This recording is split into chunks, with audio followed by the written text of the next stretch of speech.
कर्म और नसीब। आज की प्रेरक कहानी कर्म पर आधारित है। यह कहानी दो भाइयों की है, एक बड़े भाई और एक छोटे भाई, जो दोनों स्वभाव से बिल्कुल विपरीत हैं।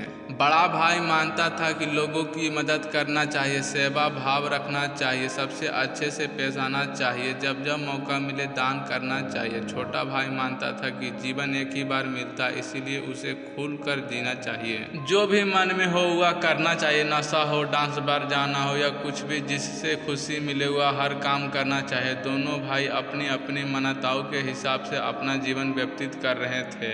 बड़ा भाई जो भी कमाता था उसमें बड़ी मुश्किल से गुजारा हो पाता था, क्योंकि वह जब भी मौका मिलता था दूसरे की मदद करता था। वह सत्संग सुनने जाता था, मोटिवेशन करता था। वह जितना हो सकता उतना सादा जीवन जीने का कोशिश करता। छोटा भाई गलत रास्ते और गलत तरीके से ज़्यादा धन कमाता और अपनी हर इच्छा पूरा करता। दारू सिगरेट पीता, नाचने वाली के पास जाता, जितना संभव हो उतना ऐश करता था। बड़ा भाई अक्सर अपने भाई को समझाने की कोशिश करता कि वह अपने जीने का तरीका बदल दो, वह जो भी कुछ करता हुआ अच्छे कर्म नहीं है। लेकिन छोटे भाई अपनी एक भी ना सुनता और उल्टा बड़े भाई को ही अपना जीने का तरीका बदल देने के लिए कहता था। वे दोनों एक दूसरे की बात माने बिना अपने अपने तरीके से जिंदगी जीते रहे। एक दिन बड़े भाई के घर लौटते वक्त रास्ते में चप्पल में कील घुस गई, जो चप्पल के चीरते हुए उसके पैर में घुस गए। उसे बड़ा दर्द हुआ। दर्द इतना ज़्यादा था कि वह ठीक से चल भी नहीं पा रहा था, लेकिन फिर भी जैसे तैसे लड़खड़ाते दर्द सहन करते अपने घर तक पहुंच गया। घर पहुंचने के बाद उससे बिल्कुल भी खड़ा हुआ नहीं जा रहा था। उसे बहुत प्यास लग रही थी, लेकिन दर्द इतना ज़्यादा था कि वह पानी का गिलास लेने तक का हिम्मत नहीं जुटा पा रहा था। इसीलिए बड़ा भाई छोटे भाई का आने का राह देखने लगा। थोड़ी देर बाद छोटे भाई घर आया। उसके चेहरे पर बड़ी सी मुस्कान थी, वह बहुत ज़्यादा खुश लग रहा था। छोटा भाई देखते ही बड़ा भाई ने उसे पानी मांगा। छोटा भाई ने ठंडा पानी बड़े भाई को पिलाया उसे और पूछा क्या हुआ।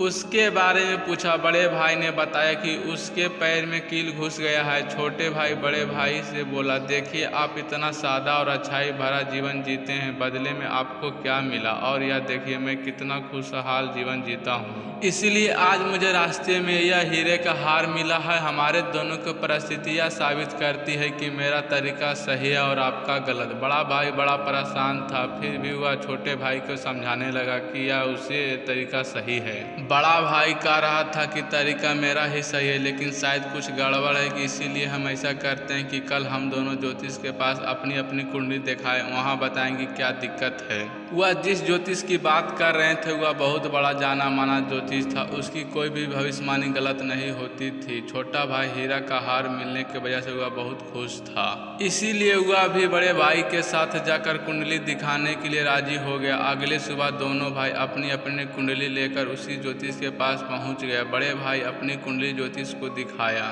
उस कुंडली को देखते ही ज्योतिष बोला, बाप रे बाप, किस अभागे की यह कुंडली, या तो अब तक मर गया होगा। बड़ा भाई कुछ नहीं बोला और फिर छोटे भाई की कुंडली ज्योतिष को पढ़ने के लिए दे दिया। उसकी कुंडली देखते ही ज्योतिष खुशी से बोल पड़ा, यह तो बहुत अच्छी कुंडली, इसमें तो राजयोग लिखा, या जरूर अब तक तो मंत्री बन गया होगा। दोनों कुंडली देख दोनों के बाद दोनों भाई ज्योतिष से कहा कि यह दोनों कुंडली उसकी है और आप भविष्यवाणी गलत है, क्योंकि ना ही बड़ा भाई अब तक मर गया है और ना ही छोटा भाई मंत्री बना है।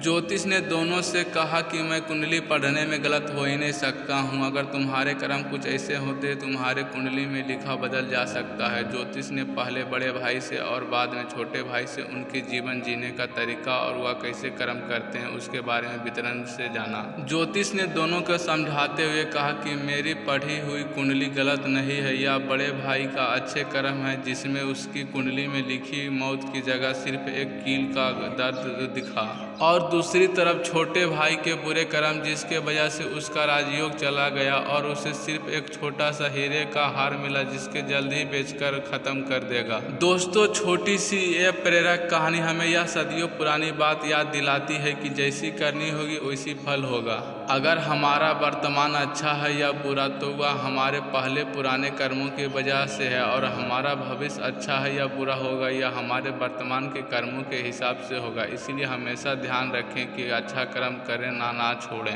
अगर आपको कहानी अच्छी लगी हो तो वीडियो को लाइक करें और चैनल को सब्सक्राइब करें और दोस्तों को पास भी शेयर करें।